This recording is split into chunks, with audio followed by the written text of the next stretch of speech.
coisa a fazer. Para ele não havia outra alternativa a não ser prostrar, reverenciar o seu Senhor e pedir piedade e misericórdia. Glória a Deus. Não havia outra alternativa.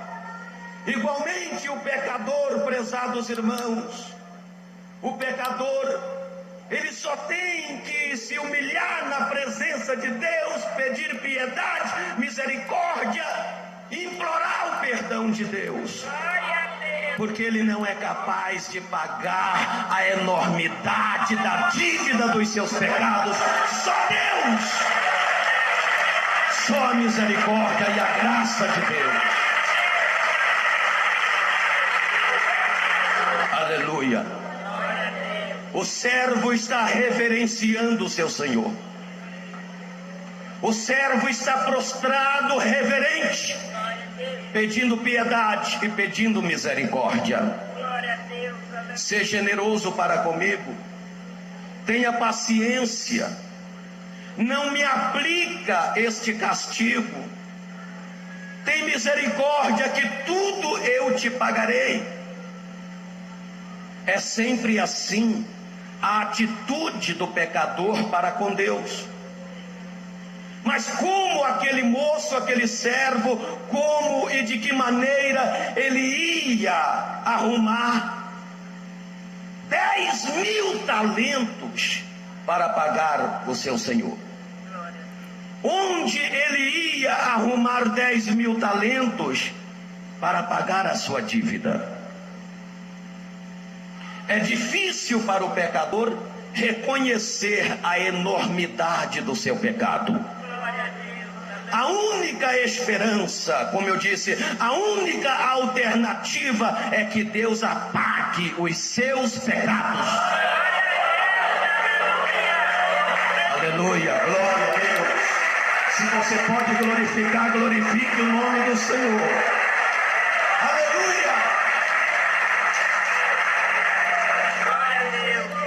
Quando ele prostrado, reverente, se humilha, pede piedade e misericórdia, aí a Bíblia diz, na narrativa da parábola, o Senhor Jesus diz que o Senhor daquele servo lhe perdoou a dívida. A Bíblia não diz que o rei determinou um tempo. Eu vou lhe dar um tempo, 6 meses para você me pagar. Ou 1 ano para você me pagar. Ou eu vou dividir esses 10.000 talentos em 24 vezes, ou 36 vezes, ou 48 vezes para você me pagar. Não.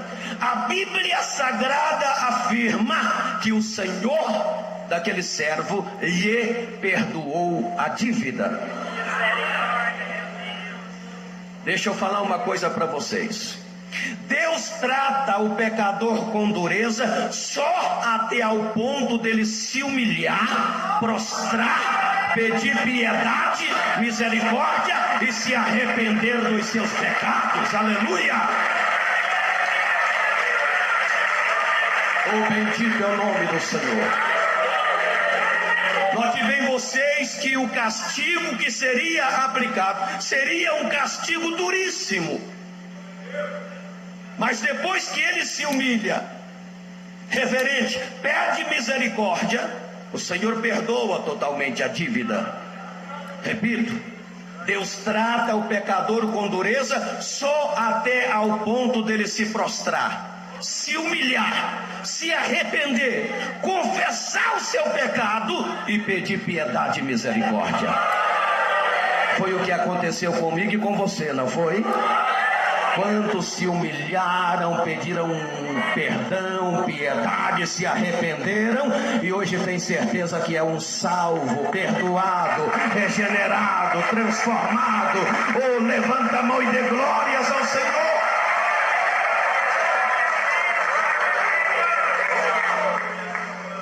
Daí prezados irmãos, nós entendemos que nós somos salvos pela graça. Graças a Deus. Graça, favor imerecido.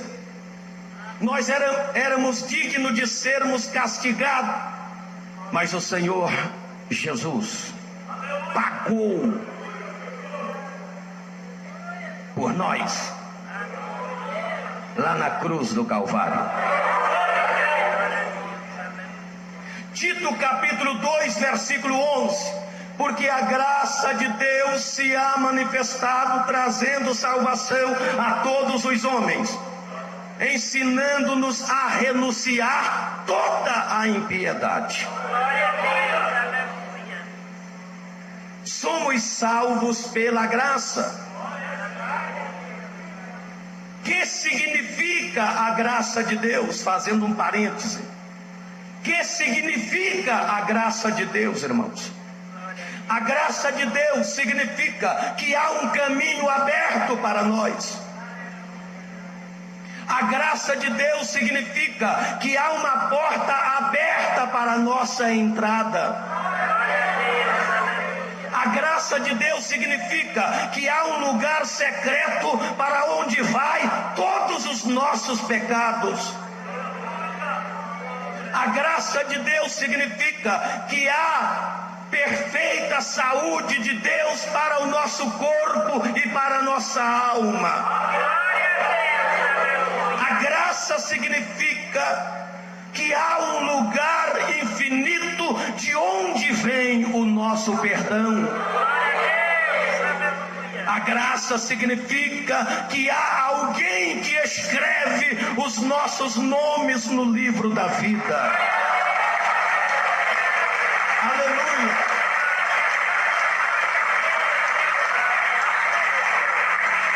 A graça significa que não precisamos mais ter medo do inferno e da morte. A graça significa que nós podemos vencer o diabo, o pecado e o mundo. A graça significa que podemos passar a eternidade nos céus. A graça significa que podemos ser felizes para sempre. A graça significa que o Senhor Jesus pagou a dívida do nosso pecado na cruz do Calvário. Oh, aleluia! Levanta a mão e dê glórias ao nome do Senhor.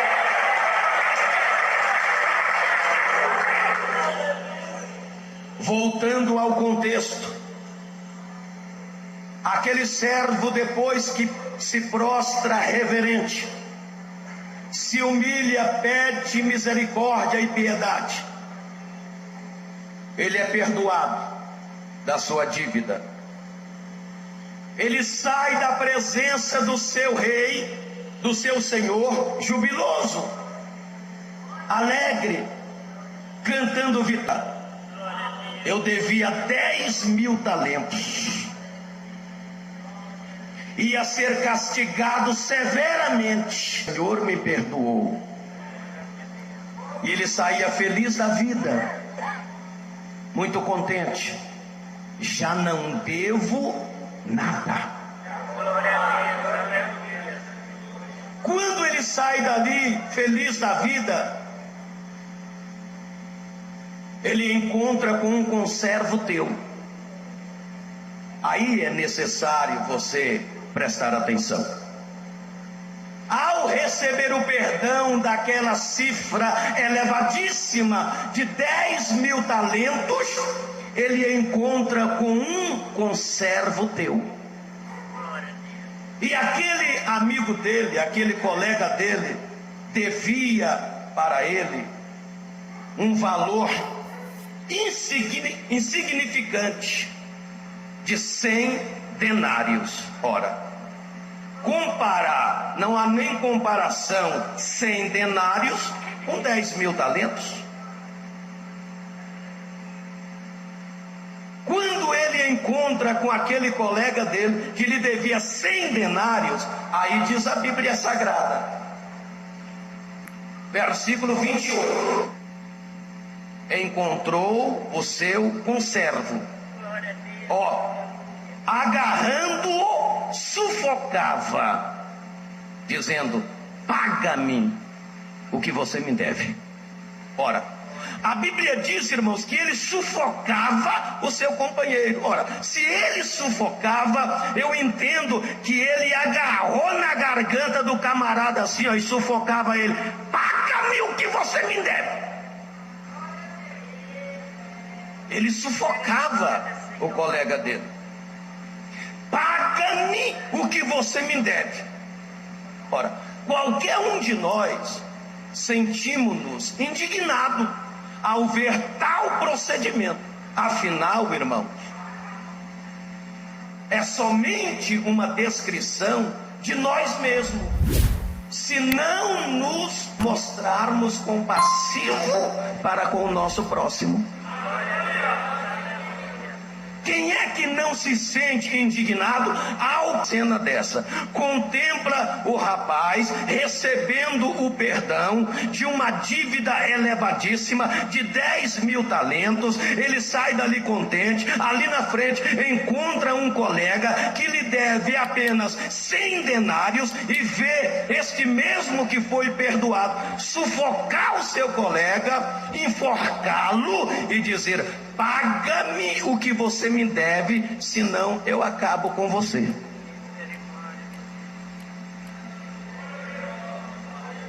Irmãos, como não se bastasse ele sufocar o colega, porque ele devia aquele valor insignificante, a palavra diz que ele, porque o colega não tinha condição de pagar aquele valor insignificante, ele o encerrou aonde? Na prisão. A maneira em que tratamos os que pecam contra nós mostra o estado verdadeiro do nosso coração. Depois de gozar da graça do Senhor, nós devemos tratar o nosso próximo com a mesma graça. É isto que o texto sagrado nos ensina. Aquele rapaz que acabara de receber a graça do perdão,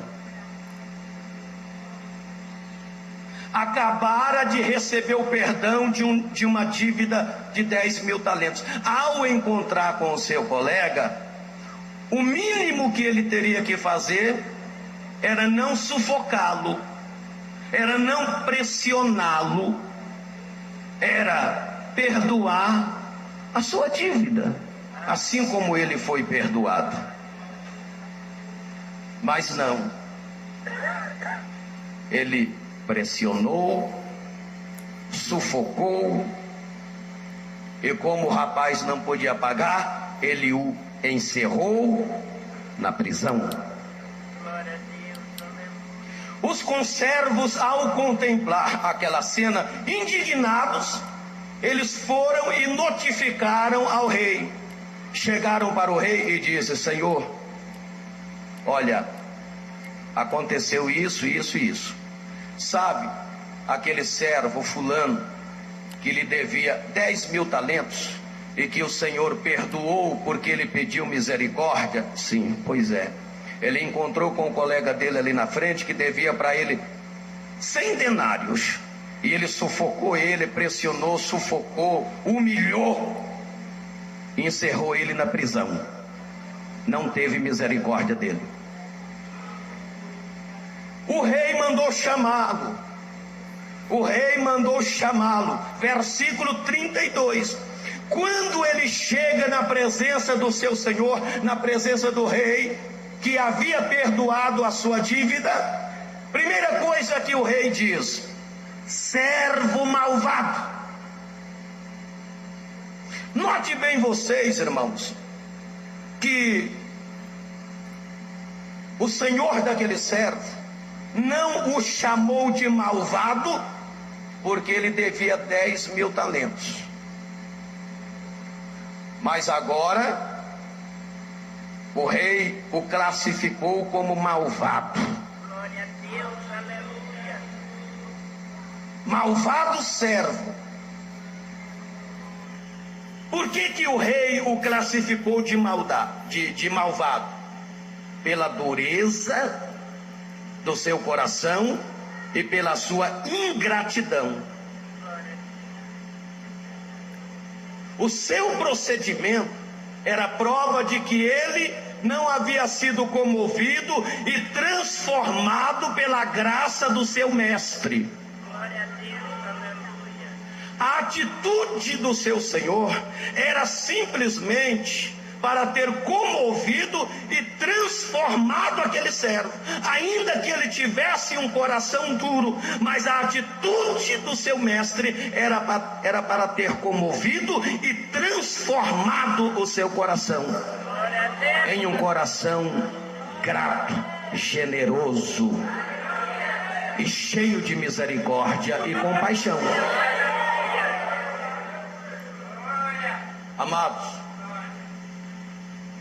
aquele que não perdoa o próximo destrói a própria ponte pela qual ele mesmo um dia terá de passar.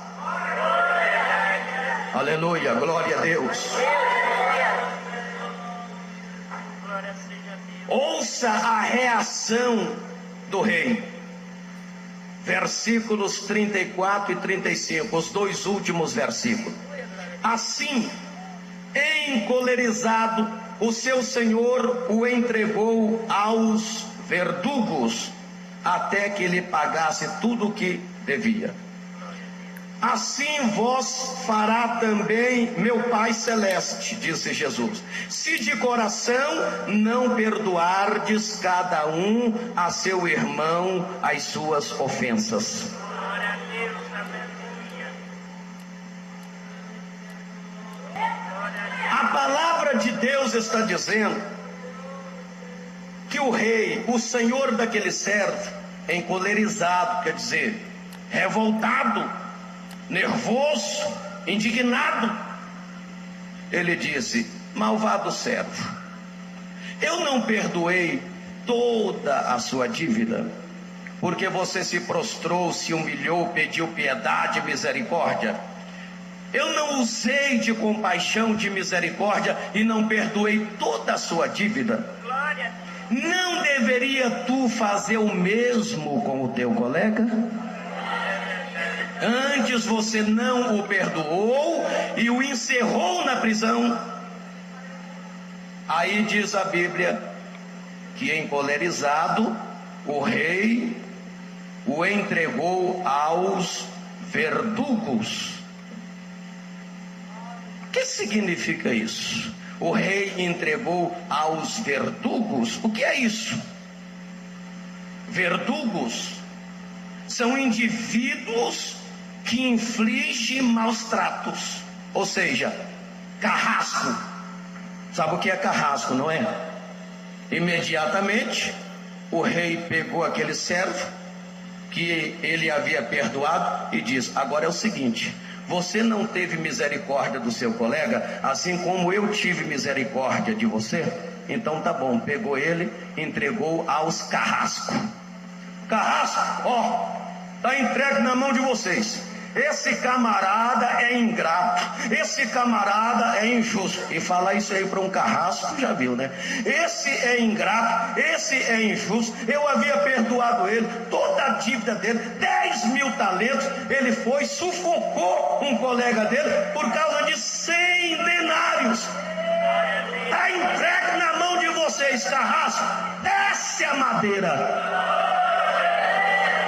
Aplica o castigo que ele merece. A definição.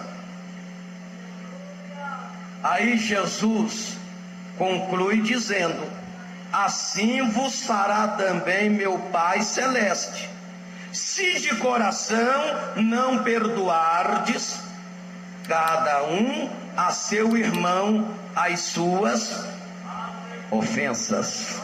Glória a Deus, aleluia. É difícil dar um glória a Deus com uma palavra dessa, né, irmão?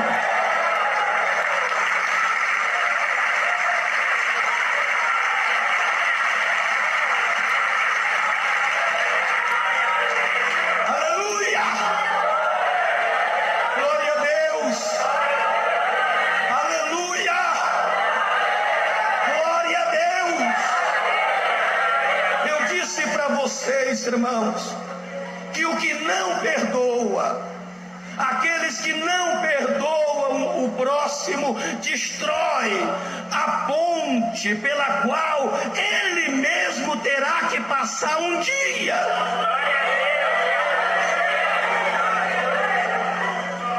Jesus falou: assim vos fará o Pai Celeste, se vós de coração não perdoar o vosso próximo. Se vós de coração. Significa dizer que o perdão não pode ser de lá, o perdão não pode ser da boca para fora, o perdão tem que ser lá do fundo do coração. Aleluia! Glória a Deus!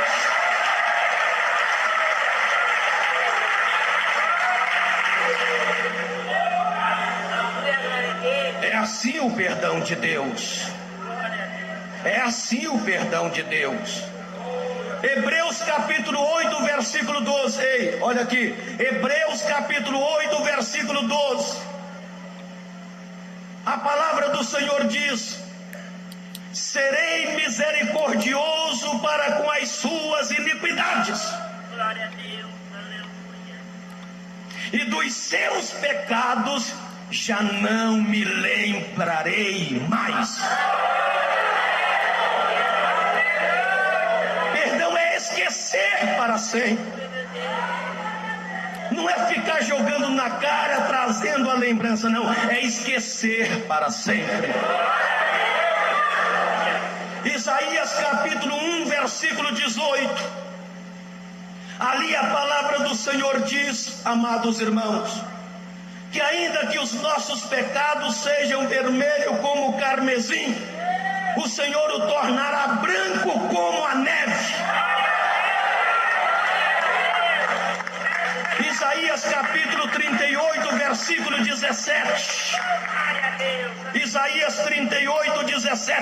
Ali a palavra do Senhor diz que o Senhor lança atrás das suas costas os nossos pecados para não ver mais. Miqueias capítulo 2, versículo 19.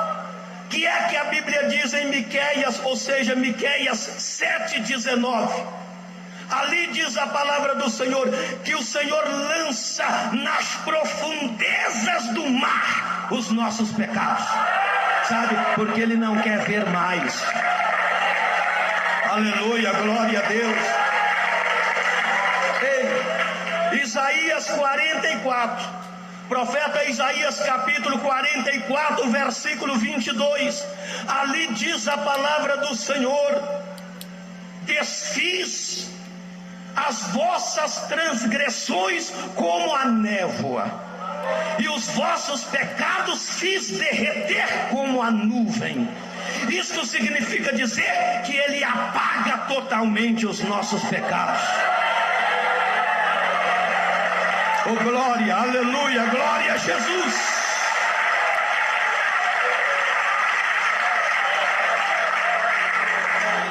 O salmista, o escritor do Salmo 103,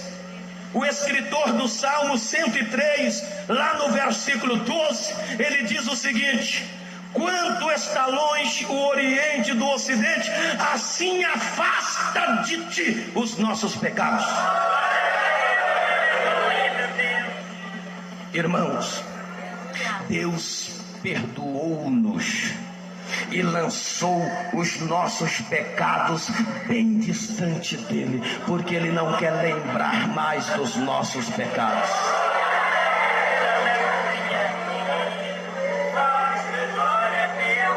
Temos tratado o nosso próximo com essa mesma graça? Com esse mesmo perdão? Estou falando de perdão, não é?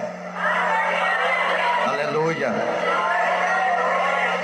E a dificuldade, há uma grande dificuldade no ser humano de perdoar. Há uma grande dificuldade.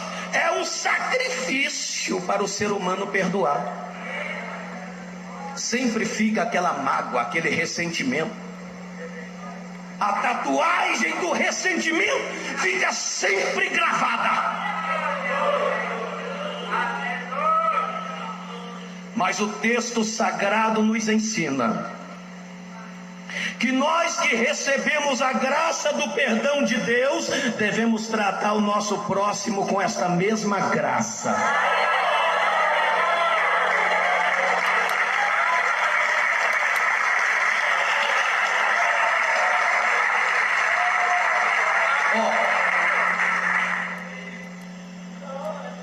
Falar de perdão, irmãos, falar de perdão é falar da graça, é falar da capacidade de oferecer aos outros uma memória apagada, sem registros, sem mágoas e sem a tatuagem do ressentimento. O que é perdão, pastor? Perdão é deixar o outro nascer outra vez em nossa história. Glória a Deus, aleluia. É dar outra chance. Versículos 26 e 27. Aquele servo que foi perdoado, ele recebeu outra chance. Outra chance. Perdão é falar de um outro padrão de vida. A natureza não ensina e nem se aprende naturalmente a perdoar. Perdão, irmão, é a encarnação do Evangelho em nós. Se o Evangelho está encarnado em você, você sabe perdoar. Você perdoa, aleluia, glórias ao nome do Senhor. Aleluia, aleluia.